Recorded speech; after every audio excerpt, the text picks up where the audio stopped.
everybody. Alan Barnosky here with a lesson for Acoustic Guitar Magazine. Today we are going to be looking at the tune All Fly Away. I'm going to be presenting the melody for the tune along with 3 versions of it that combine chords with the melody. So a very common question I get is how to go about doing this. You know, people might know the melody to a song, they might know the chords, but they're wondering how they can combine those 2 things together. It's a really good technique to use if you're playing guitar either by yourself or in kind of a small group and you don't have somebody backing up chords behind you, but you still want to take some kind of solo, maybe in between verses or that kind of thing. So we'll be walking through this with the tune All Fly Away.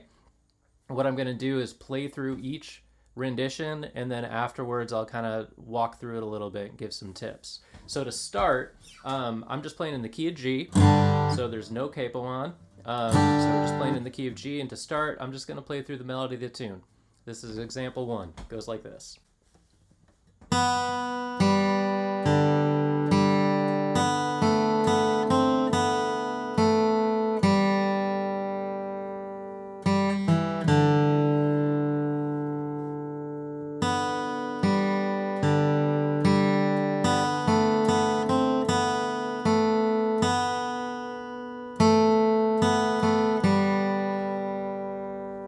Alright, so there it is.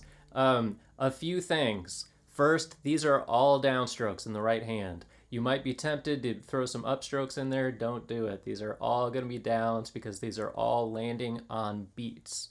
More on that later. I'll get into that at the very end, but for now, downstrokes. What you really want to do here to be able to master adding in chords is 2 things. First thing is to memorize the melody. Make it so you don't have to look at the tab. You can play this from memory, just by ear, knowing kind of where the notes are and where everything fits in. The second thing you want to do is to be able to play the chords. So if you look at example 1, you'll see the chords. It starts with a G, and then there's a C, and then it goes back to G. You'll see those if you look at example 1. You want to learn that too using a boom chuck pattern. So I'll just go ahead and play this as well. So this is example 1. This is what the chords sound like behind the melody.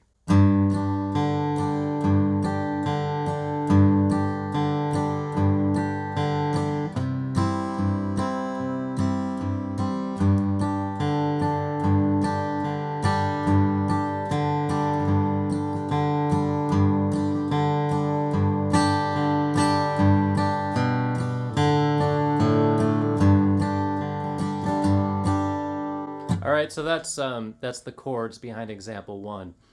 You may hold a G chord differently, like you might do that. You might choose not to do just the straight boom chuck. You might do something else. That's fine, but really what I want you to be able to do is be able to play the melody from memory and be able to play the chords from memory. And then you'll be able to move on to these next steps a lot easier. So the next one, example 2, is starting to bring in chords and melody together.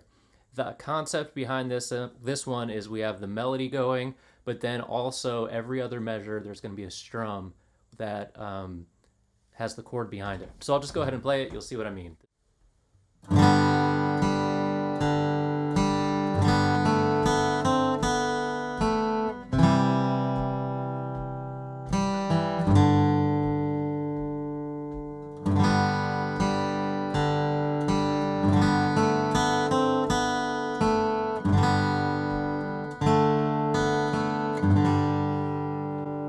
Alright, so here's what's going on. The melody is on top. When I say top, I'm thinking high notes, meaning higher in pitch. Alright, so these are the top strings, these are the lower strings. That's the way I like to talk about it. So the melody is the highest pitch note, alright, and you strum through the chord and have that melody be the highest pitched note. So if you look at the tab, you'll kind of see that going on. And what you want to do in the right hand to make this work is to strum through the chord, and your pick kind of lands on each string, and then once you get to that B string, it lands on the B string, it rests on that E string, and that's where you stop. So that way, that melody note pops out. That high note comes out clear. Alright, it's not like you're strumming through and doing the free stroke thing and just trying to make sure you hit that high note and not the E string. If you do this rest stroke, that's what it's called, where you push through and let your pick land on the next string. That's called a rest stroke. If you do that, that melody note will pop out. Okay? One other thing I do when I play this G chord is I mute that A string. So I'm just muting that with my third finger. So here's the low string, and then the A string's muted. All right? If you want, you could do this too. So that's playing it as a B note. You could do that too. It's not in the tab, but that's totally fine to do that as well. So you play that first strum and then go forward with the melody. You have another strum here. All right, and I like to hold that chord down as I move forward with the rest of the melody.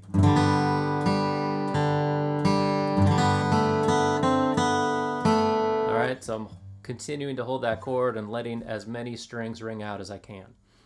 Then it moves on. We're to the C chord in example 2. All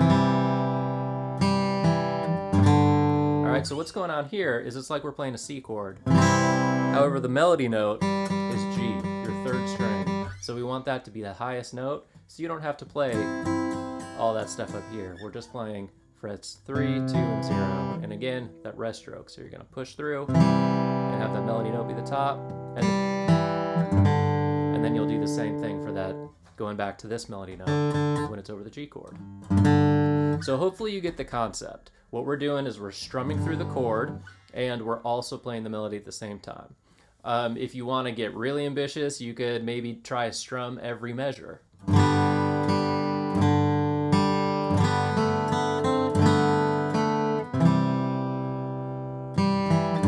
Something kind of like that.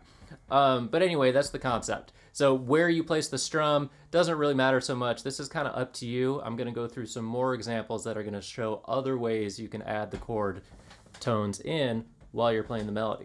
All right, so that was example 2. We're going to jump on now to example 3.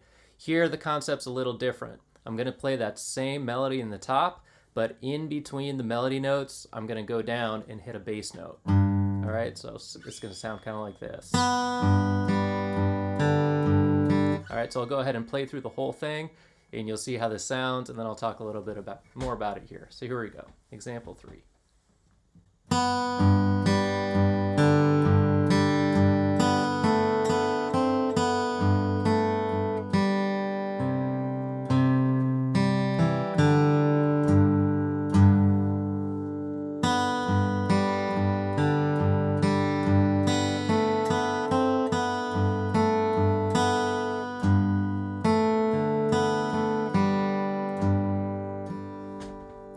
So there you go. That's example 3.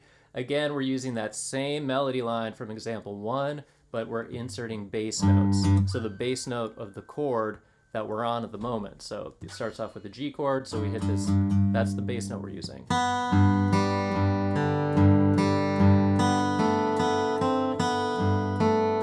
Now I move to a C chord, so that's going to be the bass note we use here.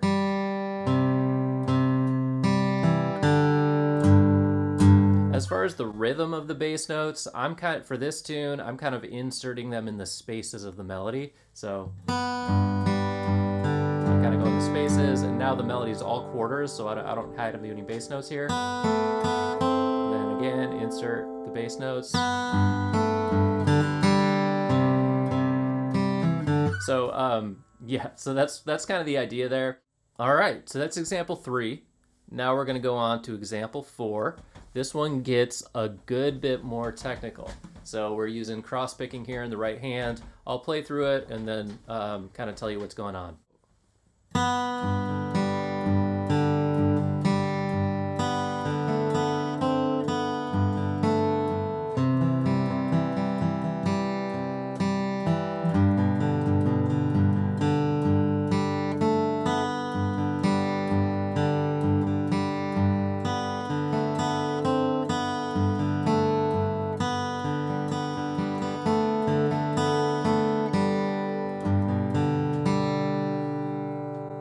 Alright, so now it's using a cross-picking technique to fill in those chords.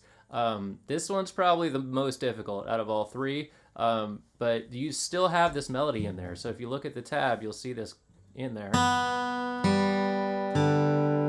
Right, the melody's fully intact. Now with the cross picking. All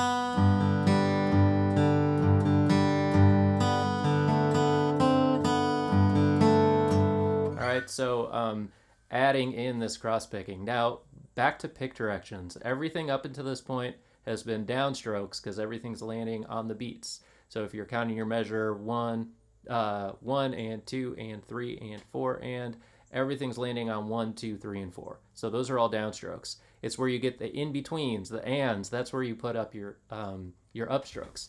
So this is a concept called alternating picking. You've probably heard me talk about it before. Pick directions are in the tab, okay? So doing this with cross picking, keeping those pick directions straight, it's tough. But keep with it, work through the tab, and you'll definitely kind of improve your right hand, improve your cross picking, and yeah, everything that goes with it. The last thing you can do here is start to move towards combining all these examples. All right, so you can then start to have something where you have some strums, some bass notes, some cross picking, some more strums. You can kind of combine all these things together, but only after you really learn them. So the way to get good at this is to, again, memorize that melody, memorize the chords, then go through and really start to memorize each of these different examples. And then once you get good at this tune, you can start taking other songs you know and trying to work those out as well. Just stick with easy songs with easy melodies. All Fly Away is a great one for that. But yeah, any song that you just know well and you can kind of start to find the melody with, that's the way you can start to do this yourself with some other songs too. So that's just some ideas. I'm sure there's many other ways to do this and other ways to bring chords and melody together. But this is just one way that I like to think about it. So that's it. If you have any questions, would love to hear from you. Any thoughts, you can drop a comment below or shoot me an email. But that's it for now. We'll see you next time.